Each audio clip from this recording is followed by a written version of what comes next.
I like palette knives the best. These days. Yeah, that's nice texture. Okay, ready? I'm ready. Oh, welcome to Palette Talk. This is Miss Dylan. Hi. So I would like to know from you. Okay. What is your plan for your painting and what charity did you choose it for? Okay, great first question. What I chose was this sweet photo that I took, I guess that was 2 years ago now, almost 3. It was my 25th birthday in Moab, and it was just such a fond memory, and I took this really cool long exposure picture of everybody by the campfire. It was like a full moon. Got the rocks in the background kind of backlit. So it's just a picture. I had it as my phone background for like, I don't know, probably a year. Wow. And I finally changed it. So I was like, I have to memorialize it. It's got to live on. Yeah. And then the charity nonprofit that I chose is called Grassroots Health. They are a nonprofit based in Washington, D.C. They're very close to my heart. I got introduced to them when I was in college when I lived in D.C. And they are a nonprofit that specializes in health education and public charter schools. And they focus on nutrition, sexual health, and mental health education. And so they leverage the kind of like, status feels like a weird word, but the like influenceability of college athletes to come into PE classes. And we teach I'm talking about it like I still do it. We would teach these like 7-week-long curriculums. Oh wow, I didn't realize it was that long. Yeah, it was a big commitment, but it was like, it's one of those things where it was really rooted in research and not just being like, I got my community service hour. Mm-hmm. You peace out and forget about it. Was it like something you were required to do as a college athlete? No, not at all. I remember Jane Wallace, who's their executive director and still is, she came into my locker room because, they recruited all the athletes. Came into the locker room and she was like, I want to tell you guys about Grassroots. It'll be really awesome. It's a great way to meet, athletes from other DC schools, but also, give back and do something that's important. And got super into it. A really extensive, cultural competency training and health education training. It's all like rooted in public health research, which I really appreciate. And I ended up staying involved with it for my whole college career. I interned for them for a summer, and then ended up they were my first full-time job. Oh my God. Yeah. I did not know that about you. But it was still an awesome experience, and I'm actually going to their fundraising gala in a couple weeks. Oh my God. DC, yeah. Is it in DC? Mm-hmm. Oh, that's so fun. Yeah. Where are you from originally? I'm from Indianapolis. Oh. Yeah. What made you choose Washington, D.C.? Because I know Dylan was a soccer player in college. Flex. Just a flex. Did you choose to go to D.C. because of soccer? Yeah. And did you choose a school so that you could play more, or more for the school itself? It's a really great question. So when I was kind of in that process of recruiting, it's weird. It's like dating when you're, 16, 17, you're getting courted by coaches, and it's very competitive and a lot of back and forth. I feel like girls soccer is it's crazy. Competitive. It's crazy, and I wouldn't do it over, truly. But my big thing was I wanted to choose a school that I would enjoy being at if soccer fell through. And I committed to play soccer at American when I was in my junior year of high school, I believe. So it's you decide pretty early on, and they kind of lose the magic of, applying to all these schools and deciding. It's already kind of decided. But Makes for an easier senior year. Yeah, totally. And it was, the decision really came down to, I had a few offers on the table, and I really wanted to get out of the Midwest, whether that was East or West, I didn't really care. I feel that. Yeah. And did your parents encourage you at all? Or was it like a full bullheaded teenager decision? Be like, I'm going to do this on my own. Yeah, I think my mom would have loved if I stayed close to home, but I think she was a bit more mad that I didn't go to California. She's like, oh, take me back there. Is she from there? Mm-hmm. Wow. Or she spent most of her life there. Her life there, yeah. I'm gonna grab some paint. But I think American was really like the one school I was like, okay, this is a really great academic school. I would be proud to still go here if things fell through with soccer, which ended up happening. So I made the right call. Yeah, I know you had like an injury, didn't you? I did. A knee injury. Yeah, a few of them. Really? Yeah. Did you end up getting surgery? Like, what happened? So in my senior year of high school, it was actually my senior night, which is so incredibly tragic. That is. I tore my ACL, as most, women's soccer players do. Yeah. Which is pretty normal. So I was like, okay, I'll be fine.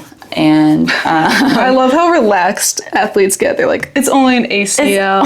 It's fine. It happens to everybody. Exactly. It's like, it's literally fine. And then little did I know, after my first ACL reconstruction, I would get a staph infection. Oh, man. So it took 3 surgeries after that to fix my joint and make sure I didn't lose my leg. And it really messed up my knee forever, truly. And I went on to continue playing in college, and then I just kept re-tearing it. So I was like, I think it's time to call it quits and not get a knee replacement at 25. How was that decision for you? Were your coaches like supportive of you? They were supportive, and everybody around me was really supportive. I feel like I had a really good community around me there. It was really hard. I devoted my whole life essentially to the pursuit of being really good at something, and kind of felt like I hadn't reached my potential yet. And I think that was the hardest part. Yeah. Do you have any like advice for anybody that may have just gone through a really big injury that they can't do what they love to do in their sports anymore? Yeah, I feel like something I really struggled with was kind of re-evaluating my identity. And I think that you are not one thing, it's kind of corny, but like, I think for my whole life, I was like, my whole identity was tied up in soccer, and it was kind of this cool, bittersweet experience to kind of find myself outside of it. And I think it makes you a lot more resilient in the face of hardship too. And, physical pain is, at least in the surgery sense, is definitely temporary, and it definitely makes you stronger. And that would be hard to just feel like you haven't reached your potential yet. Mm-hmm.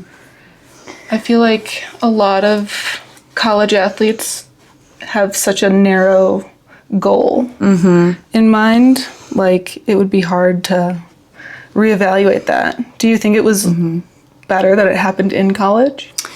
Yes. You having to quit? 100%. Or at least the injury piece of it. Mostly because I think I was a lot more resilient. I think you're a lot more resilient when you're younger.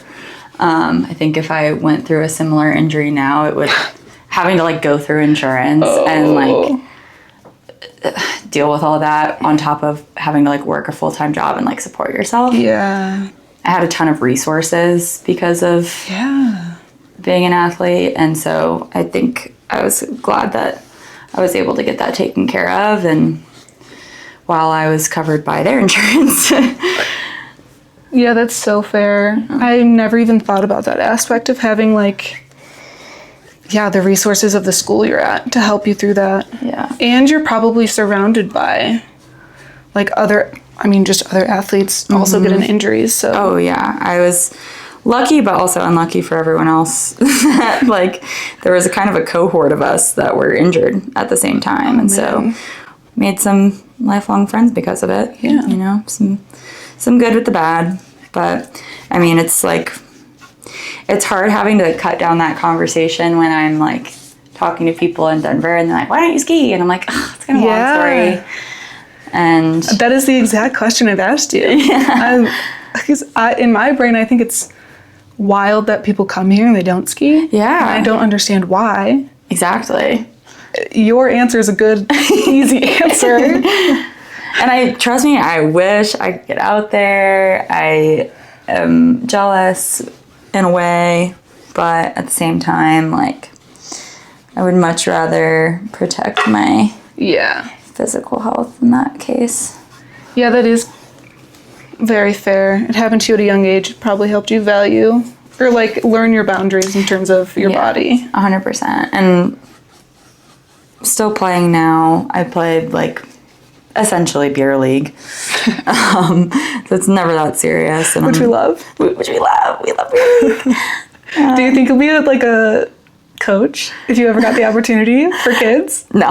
You don't think so? I don't think so. I don't know that I would have the patience, unfortunately. Really? Yeah. Wow, that surprises me. You seem like somebody who would be so into that. Thank you. I wish it was. I really do. And I think I think I would stress out too hard about like creating the perfect practice or like making sure that everybody was playing really well. Like, I don't know. No, it doesn't really matter, you know, when you're that young. But so you're in DC, this happens. You graduate. Mm-hmm. Your first internship is with this grassroots charity, and then the world stops. Mm-hmm. Is that what encouraged you to come over west? It is. I had kind of I'm trying to think of an eloquent way to say like a crash out, but I was living in DC, paying so much in rent to sit in my apartment and not be able to do anything. Yeah. And I've always been somebody that really values being outside and exploring, and I felt like DC was super fun for college, and being able to explore a big city like that at such like a formative age was awesome. And then I kind of hit the point where I'm like, okay, now I'm like in adult realm, and what are the things that I value now? And as much as I love DC, don't get me wrong, I love DC so much, but I think it wasn't necessarily a good match for me anymore in terms of like culture there as an adult, like in terms of the social scene. And sometimes it's easier to just separate college as a different part of your life. Totally. And move away. Yeah. I was like, okay, I think I've graduated, not just college, but I think I've graduated DC a little bit. Yeah. And I was there until like May of 2021. Oh, wow. And then I had one girlfriend of mine who I actually went to kindergarten with, and we grew up together. We were on the phone one day, and I knew she lived in Denver. She'd lived here for like a year. And I was like, Caroline, I gotta get out of here, I think. What do you think? She's like, I think you'd really like Denver. You should just come visit. And I did. I love the stories of when somebody comes to visit and they just never leave. Oh my gosh. Like when I tell you, like Denver pulled me in at like its perfect weekend in spring. Like it was April, everybody was out and about. Still snow-covered mountains. Sun was shining, like t-shirts and jeans.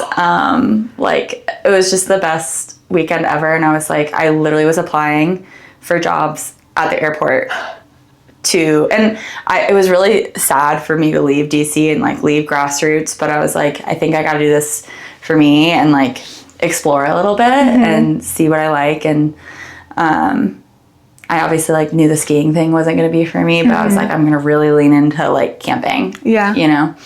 That's a lot of self-awareness for being, how old are you, 23? Yeah, 23. Or I moved here on my 23rd birthday. Oh, wow. Yeah. Specifically, like I remember like driving into Denver as like the clock struck midnight. Oh. Yeah. Did you have a birthday party? Not that year. I was subletting out of some random basement and didn't really know anybody. But then, I mean, I just feel like as time went on, the community here just like... Oh, do you have any memories of like when you first moved here and just... So a lot of people in Denver are transplants. Mm-hmm. So I feel like people here are more inclined to just like extend the invite to people who just moved here, and they're just like 100%. Everybody's been there. So I feel like everybody. So I feel like there's just a culture of I've been there. I'll help you out a little. Because I had a similar very first birthday. I was like, I only knew my roommate and Quinn. And I was like, all I want to do is go to Arby's. And Arby's? I love Arby's. And they threw me like a surprise party of like people I didn't know very well. Like, oh, my new friends. I'm gonna remember this forever. You're like, remember this forever. And I don't think I'm friends with any of them now. That's just so sweet. Yeah. Do you have any like random nights out like that? Well, it's a funny story. Like, I needed housing, as one does, and I was kind of in the mindset of like, I'm just gonna put myself out there. I'm gonna meet new people. Did you do the Facebook Marketplace? You bet I did. Oh yeah. And if you lived in Denver before 25 and you weren't on that freaking Facebook group chat, like that's where everyone who's anyone is there. And I joined that housing group and saw this cute girl on there, and I was like, oh, she has a boy name too. Message her. And that ended up being Bryce. Oh, no way. Yeah. And I did not know that's how you guys met. Mm-hmm. And then, backstory, I ended up officiating her wedding. So it's just like... I did not know that either. Yeah. Oh, were you nervous to do it? Oh my God. Yeah. It was like the scariest moment of my life. I just gave my first maid of honor speech. Oh my God. First and last. First and last. Most importantly, last. Most importantly, last. And it was a crazy, like, how was your experience with it? Are you into public speaking or not particularly? Like, I don't know. It was just really special that they asked me to do it at all. Truly, Bryce and Ryan, they moved here around the same time as me, and they were doing long distance pretty much their whole relationship. So I was kind of like their first mutual friend. Oh. And so when they asked me, I was a little bit turned, and I was like, oh my God, of course I will. And then the next day they're like, so we know we asked you when you were in an altered state. Do you still want to do that? I was like, I do. And it was really special. I think I made a lot of people cry, which is kind of the goal. That is definitely the goal. Yeah. I was just... Bryce was like the easiest bride ever. I was like, hey, so like, I feel like I should probably run this by you before I, do your wedding. Mm-hmm. And I read it to her once. I read the ceremony to her once. She's like, yep, sounds good to me. Wow, that's nice. And just kind of did it. And it was great. I was super nervous. But... that's a good experience to have. I think pushing yourself out of your comfort zone like that, especially for... like anything public speaking. Yeah. That's really cool that you got to do that. And they talked through the whole ceremony, so I was super distracted. Oh, man. They were just like talking, like, this is so crazy, blah, blah, blah. I'm like, I'm trying to focus. Were you mic'd up? I was mic'd up. Yeah. It was beautiful too, though, wasn't it? It was California? It was in California. I was in Temecula, like wine country. Oh. It was gorgeous. Truthfully, I mean, I hope my wedding's as good as that, but like if it's not, it's fine. Because like that was my favorite wedding ever. Maybe my favorite weekend ever. Yeah. But to bring it all back, that's my my new to Denver friend story. Oh. What do you think has been like the biggest learning lesson being out here? You had moved away for college, but like Denver specifically. I think at first in moving to a new place, just kind of saying yes to everything. especially at that age when you're, just fresh early 20s and kind of got to put yourself out there a little bit. I think if I hadn't said yes more, I wouldn't have found the people that are in my life now. And now I'm kind of at the point in my life where I like feel super comfortable saying no. Yeah. You got to say yes a lot to be comfortable saying no a lot. Yeah. I definitely agree with that. I never regret having some kind of like experience, whether that be like shows or trips, like doing as many of those as possible. I always have a saying of, like, for instance, if you want to go to Utah, and you're like, well, it's 8 hours away, but am I ever going to live 8 hours away from Utah again? Exactly. Unless I lived in Utah. The answer right now is no. Right. So drive 8 hours and go to Utah. So easy. Yeah. And same thing, like when I did this big trip to Joshua Tree in the fall. Oh yeah, you drove there. I drove and I was like, it's going to be such a pain. Like it's going to be long, it's going to be tough. The drive is beautiful. It is a gorgeous drive. The same kind of thought process, like when am I ever going to be able to do this? I am unattached. I work remote. I have a lovely godmother who lives in Joshua Tree. Why wouldn't I make it work? Yeah. And I'm really glad that I did because that was an incredible trip and I think about it a lot. Oh, that was the one that you sent me the crochet thing from. Yeah, exactly. I still haven't been to Joshua Tree. You would love to Joshua go. Tree. I have a weird thing about deserts. Like in a positive way? Well, either or. I just feel like deserts hold a lot of energy. They do.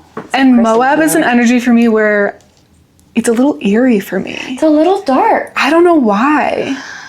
And then I've been to Sedona. Okay. And that's obviously like a spiritual place, but I felt like I could feel that it was more uplifting and relaxing. And I've heard Joshua Tree has a weird vibe.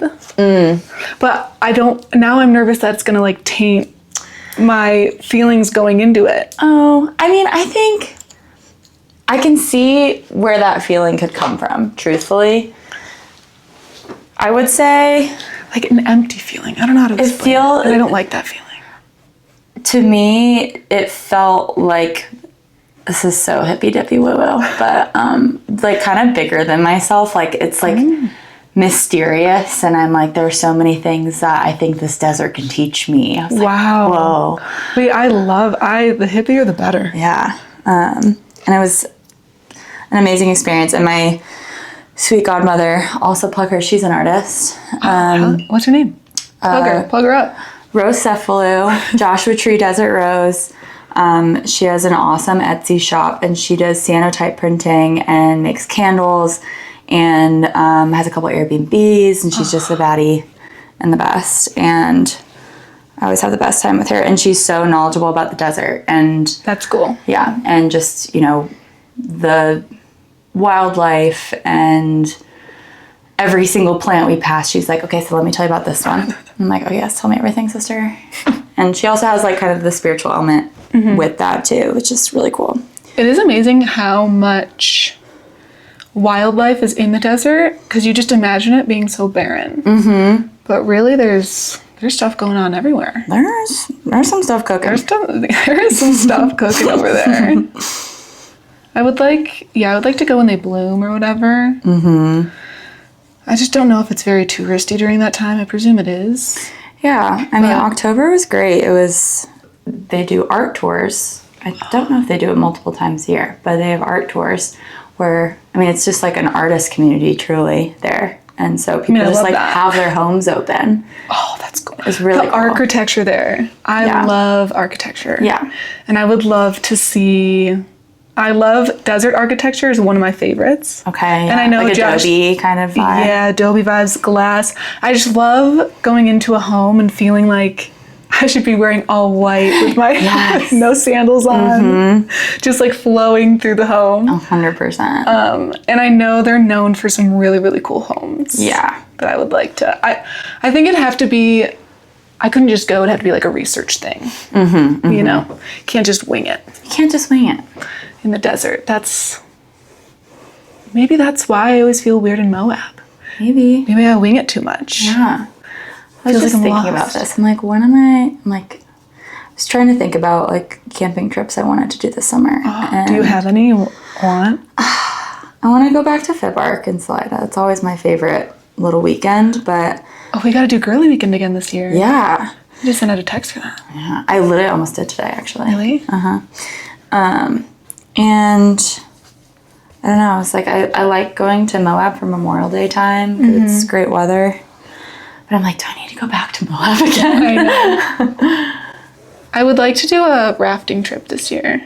I'm kind of scared of that. I am too. I would do it, but I'm scared. I feel like I need to. I'm scared of rivers. I feel like it's just way too easy to drown. Yeah, like you cannot control water. No. You don't know what's in there. I don't know. The older I get, unfortunately, the more scared I get of everything. Because I'm also scared of camping. I'm starting to get more and more Really? scared, which is so silly. I mean, I just resort to sleeping in my car. Yeah. Well, because I used to be so into backpacking. That's so true. But now I'm like, I don't even sleep. I just... Are you more scared of wildlife or people? Oh, monsters for sure. Monster, like cryptids? Like bears, and I'm scared of cats. Oh, like mountain lions. Yeah. And bears. I don't know. I just feel like statistically, it's going to happen. You don't want to be a statistic. So I have a theory that I camp enough, I'm going to run into a bear. And so I ran into one last summer. What? Well, I didn't run into one. There was one across from the campsite. Okay. But it was so spooky. He was across the river, up on the mountain, and he was just staring down, essentially waiting for everybody to go to bed. Oh, gosh. And thankfully he was coming down and a dog started barking, so he went the other way. But I was like, he's coming back. Yeah, he's For clocked. sure. He's clocked everyone. Yeah. Yeah, he has made his map. He's coming back. So I made us sleep in the car. But then I thought to myself, that was once in 3 years. I have 3 more years. And then we saw another one 2 weekends later. And I was Are like, you serious? Oh, so Okay, you're I'm fine done. for like 6 years. no, so I don't know. And I just feel like as humans, we smell really bad. We do. There's nothing you can do to avoid that. We just don't smell right. Yeah, I don't. And then, so I'll be like, okay, I'll just drink whiskey. But then I'm like, how terrifying is that I don't even wake up at night? That's even more scary. God, yeah.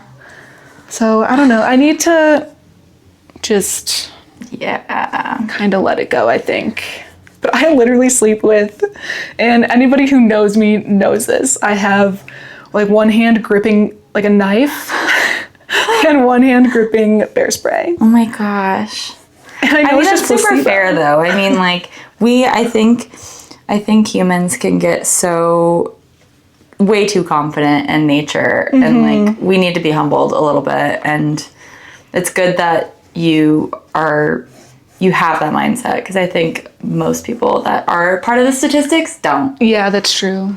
They're like, oh, this is my house. And they're like, that's the bear's house. No, absolutely not. It's the bear's house. I do think though, maybe I need a close encounter to know I can survive it. Do you think you are a fight or a flight? I think I'm a shutdown. What's that called? Fawn? Fight, flight, fawn? Oh, I'm a fawn. Actually, I don't know. I think in the moment, I would fight. But I think it would give me a lot of PTSD. Oh, 100%. Yeah. Or, I don't know. I think every situation is different. Because I think humans have an innate way of, of social cues. Like, we can also do it with animals, I think, too. Obviously, the more comfortable you are with that animal, the more you understand its cues. But I think with bears specifically... They're so big. They're so big. But they're really just curious. Yeah. And an animal isn't going to hurt you unless it's hungry. Like, it's not going to expend energy for no reason. Because I did see a bear in Seattle, but it was just eating berries. And I was like, oh, it's just minding its business. It doesn't care about me at all. I'm really far away, and it has food right there. Yeah. It doesn't need me. But we're sleeping in the car. But we're sleeping in the car. But we're sleeping in the car.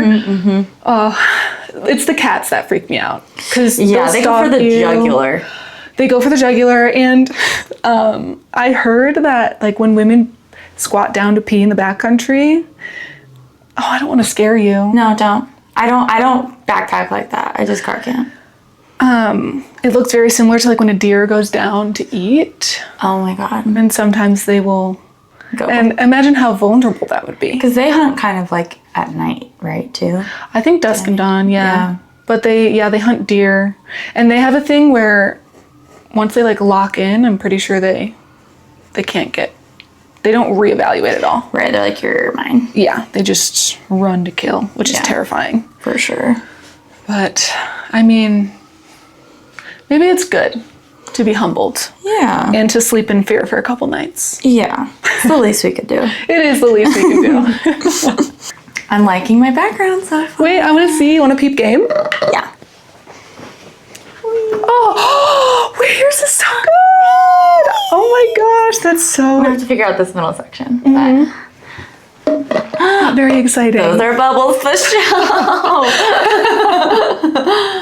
I forgot to bring in circular things, so I'm just winging it as far as circles go. Make it a little wonky. That's what gives it character. Like, is it? They're blowing in the wind. Yes, exactly. Okay. I have one more question about your 20s. Okay.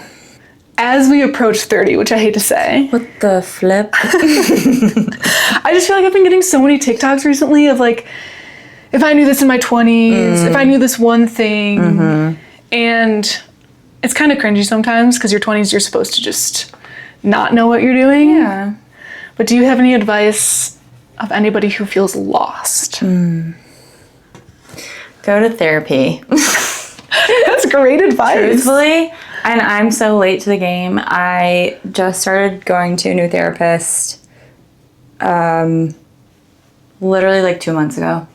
How is it? It's amazing. I feel like every session I have progress and like really committed to my mental health for once, I think.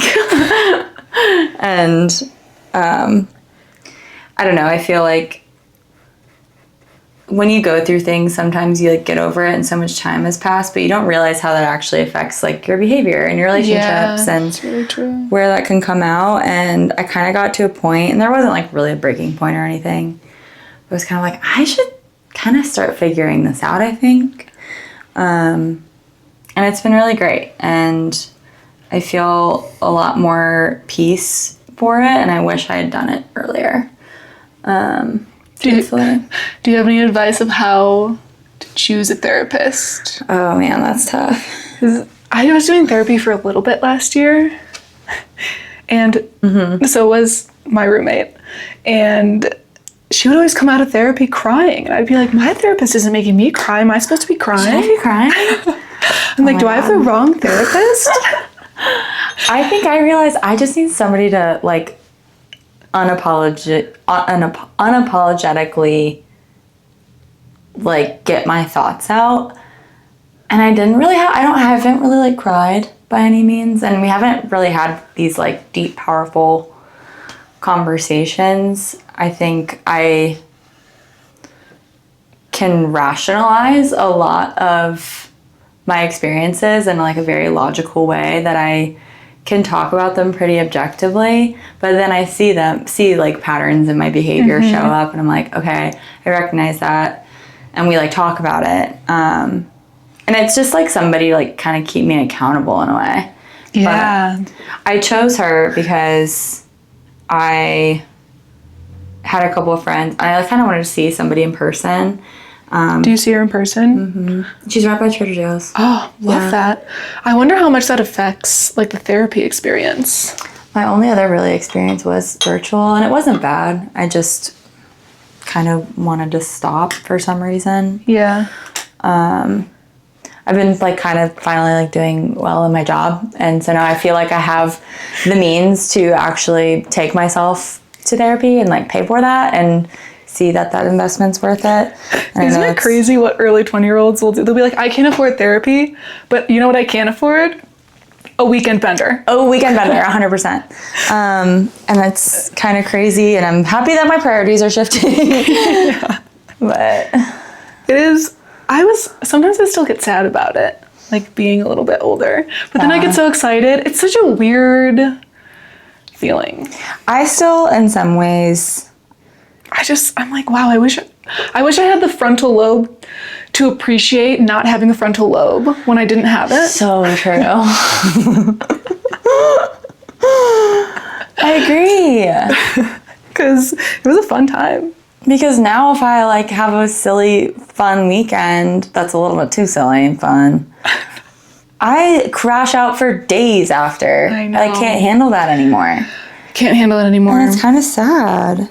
But, I mean, I feel like I am proud of myself even though, I mean, I'm only 26. I'm not that old. But I feel like, I also think my, almost said marital status, my like relationship status has like kept me younger in a way right now in this stage of life, because I'm not in the life stage of like settling down yet. Mm-hmm.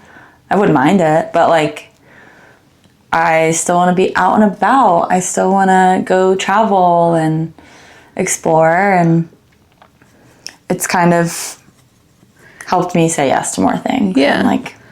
And be a lot more comfortable doing things by myself. Mm-hmm. You are comfortable doing things with yourself. Would you consider yourself an introvert? I was having this debate with Haley. If she thought she was an introvert? No. If we thought you were an introvert. Wait, really? Yeah. Because Wow. I take you as an introvert. You're right. Oh, yes. I think I'm a very... an introvert recognizes an introvert. Yes, I'm an extroverted introvert, I think. Not the other way around. Okay. Does that make sense? Yeah. Well, I just feel like as far as introverts and extroverts go, I feel like there's a common misconception that introverts are wrongfully assumed as just shy, and extroverts are assumed as confident. Mm-hmm. When I view you as like a very confident introverted person. Did you ever go through like a shy phase? No. I don't think I was ever that shy. I think there were points where I was maybe insecure, and that made me shy, but I wouldn't say it was because I was shy. Does that make sense? That makes sense. I don't know. I think since I've been in Denver, I like do a lot of solo camping.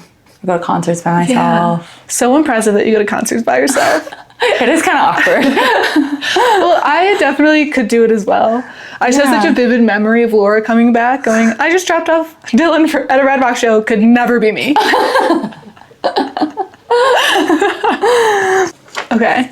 I have questions about the dating scene in Denver. Oh, no. All right. Because I know you've had a tough run. I sure have. As has pretty much everybody in this city. Yeah. I mean, how could you not? It's Denver, Colorado. Do you have any advice for the girlies that like get the ick when a man treats them really nice? Ooh, I get that too. That's why I asked. Because you knew. I think there's levels to it. I think there is a valid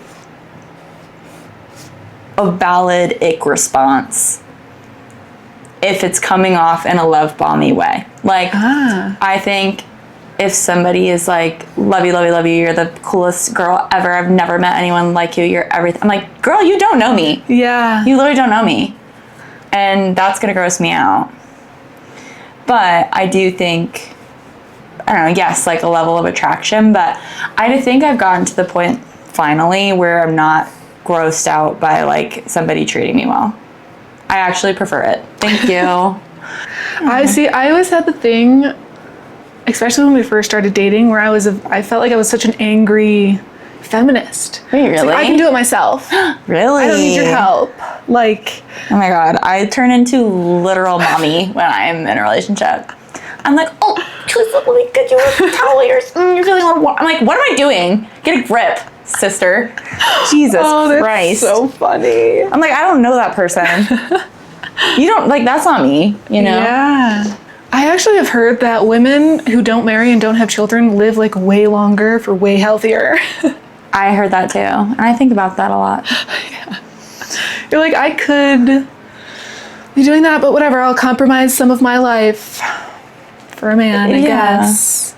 That's what I'm into. Oh, how is your knitting going? Oh my God, it's going really great. Thanks for asking. I'm knitting. She recently took up knitting. Wait, when did you start? Wasn't it like November? Literally January 1st. Oh. That was like one of my big New Year's resolutions was to try. And you're good at it. Thank you. It feels nice. Here's my problem. I'm not good at being bad at things. I know that about myself. I don't do a good job of trying a new hobby and like sticking with it and practicing till I get better. It's a toxic trait I have. Wait, what do you mean? So you're like, I'm not good at this, I'm going to quit? Yeah. So I was nervous about starting knitting because I had to invest, like $15 for 2 needles and a ball of yarn. Yeah, way too much money. Way too much. I was like, gosh, I like really hope I'm good at this. And I feel I was the like the designated hair braider in college. Oh, love. And so I feel like maybe that like motion helped me a little bit. Can do cornrows and stuff. Yeah. And like, I don't know. I like working with my hands, so I think it was a little bit easier for me to pick up. But I'm really glad that it's sticking. I am also notoriously good at dropping things and not finishing them. So far I'm sticking with it. You don't owe anybody anything, though. That's true. I think about that whenever I start books and I don't finish them. I'm like, this isn't a school requirement. But I feel the same way. I'm like, I have to finish this book or I'm a bad person. Knitting too, I crochet. Like it's a lifelong thing. Right. Because I've taken a break recently. Okay. My goal for this year is just to make like one thing. That's it. Oh, wow. Because I was similar. But you do like big things. You do like pants. I did do pants, and that actually burnt me out, and I'm like, never again. No, I just did a scarf. Actually, I finished it.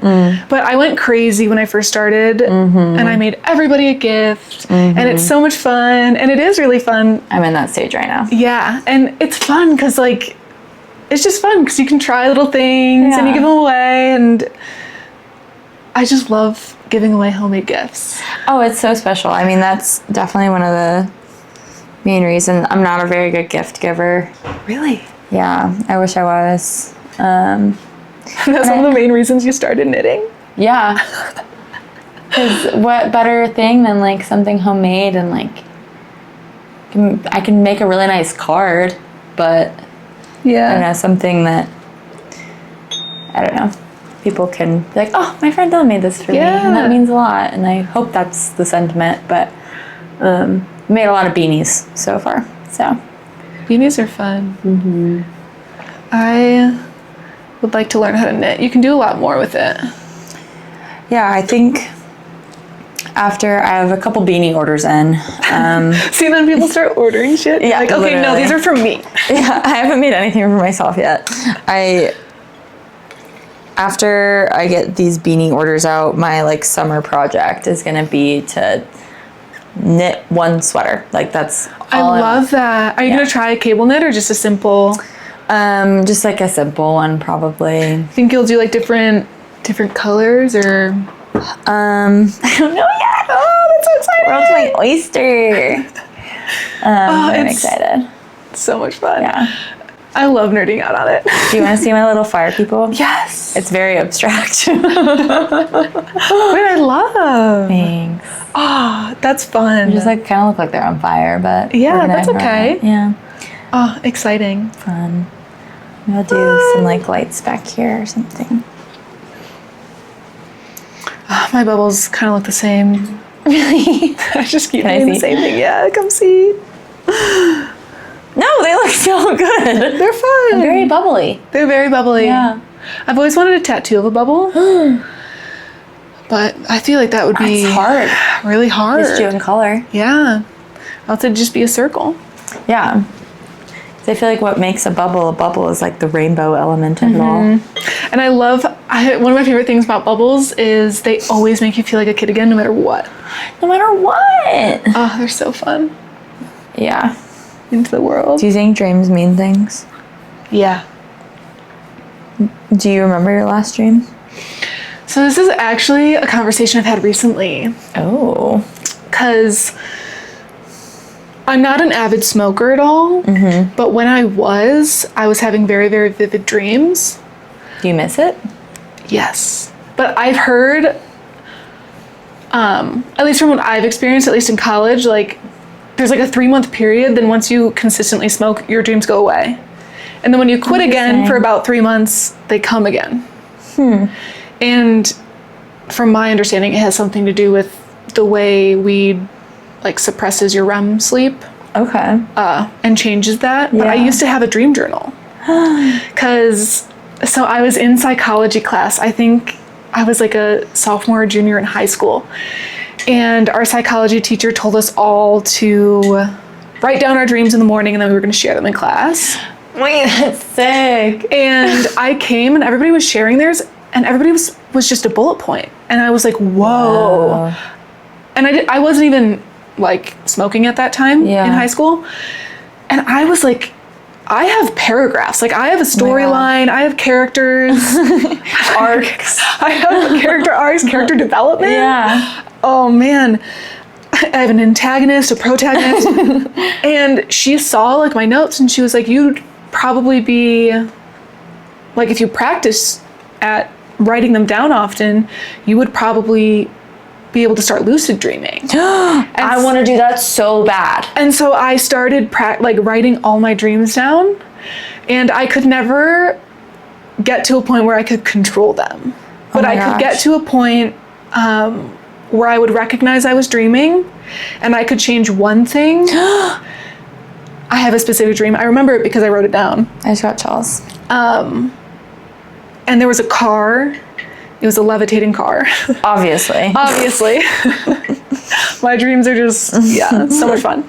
And it was like yellow, and I was like, I want that car to be blue.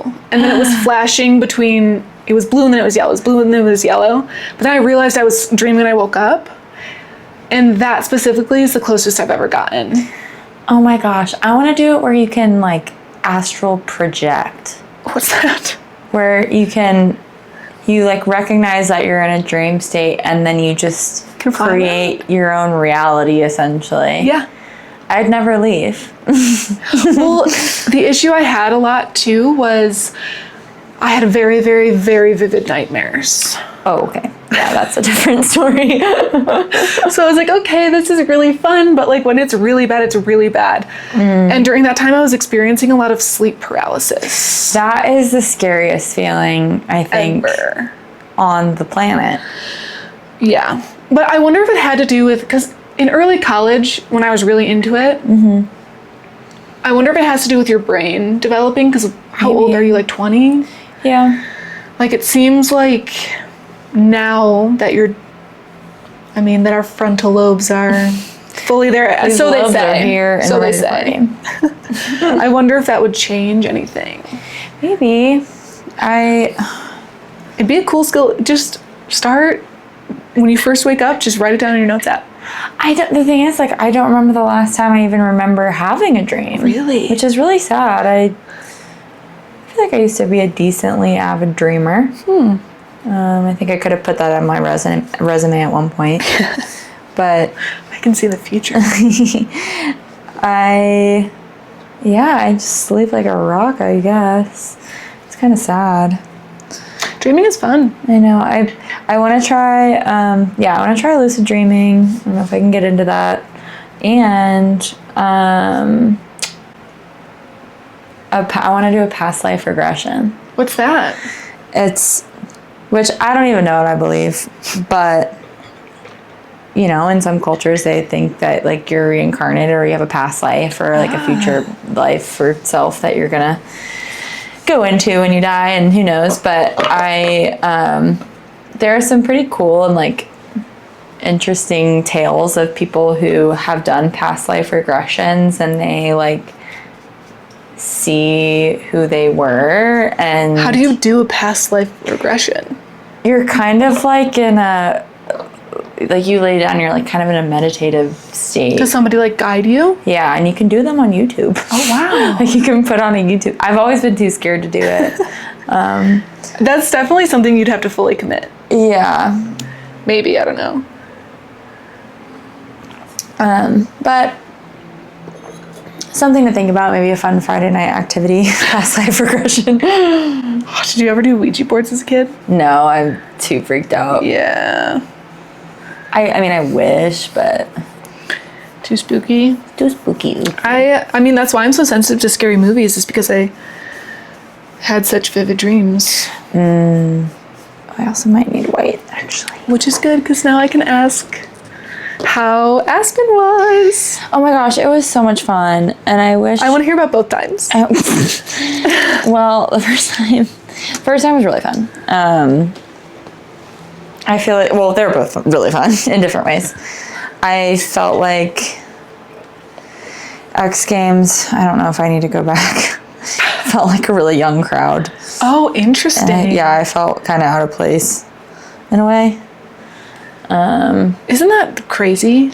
Yeah. Do you think we ever get to a point in our lives where we're so much older, quote unquote, that you don't feel out of place? Ooh. Because sometimes I think if you're a little bit distant from it, it's like a fresh wound almost. Yeah, I'm like, you young spry I know. things. You young spry things. I just, yeah, it just felt very apparent. I remember even being, because I did a 5th year, and I remember even just going to the bars that I always went to senior year. I was like, I'm old. I'm old. But I'm only 6 months older than these people. Yeah. I don't know. It was a weird feeling. I was like, whoa. Like I almost sensed that people were there and they just like moved to Denver and this is like their big thing that they were trying for the first time. And I'm like, oh my God, I think it's, let's move on to something They're new. not that cool. Yeah, come on. Oh, that's funny because I do want to go.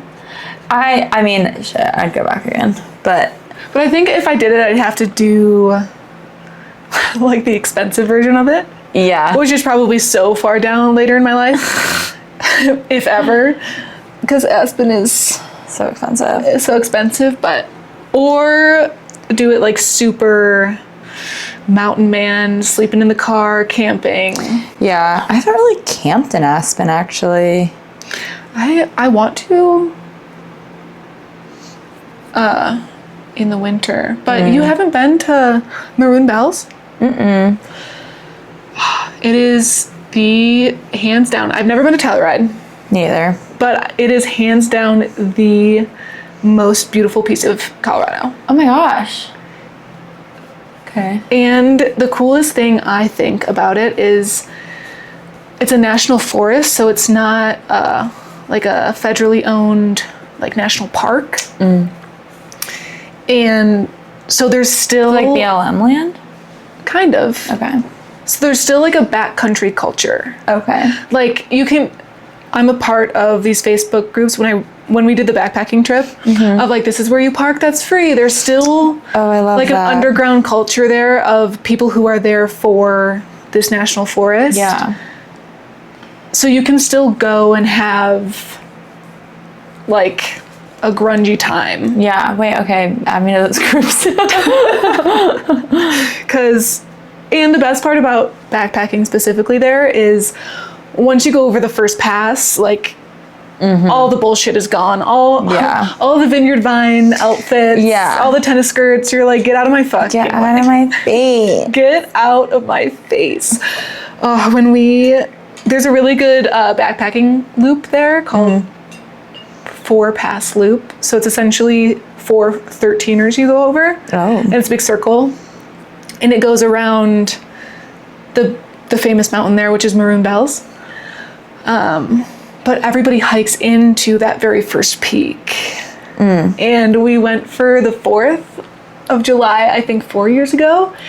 And on the last day, I was so ready to be done with this trail that, because you have your big backpack on, right? Yeah. And we're like going down the mountain because we just finished, and there's people in like tennis shoes with like a little water bottle, like, oh, how much further? No. And it's the 4th of July, so it's busy. Yeah. And I was not stopping for anybody. Josh was like, you were bulldozing over like grandma and grandpa. It's just like, On a sweet little trip together. Shut up, get out of my face. Don't ask me how much further it is to the lake.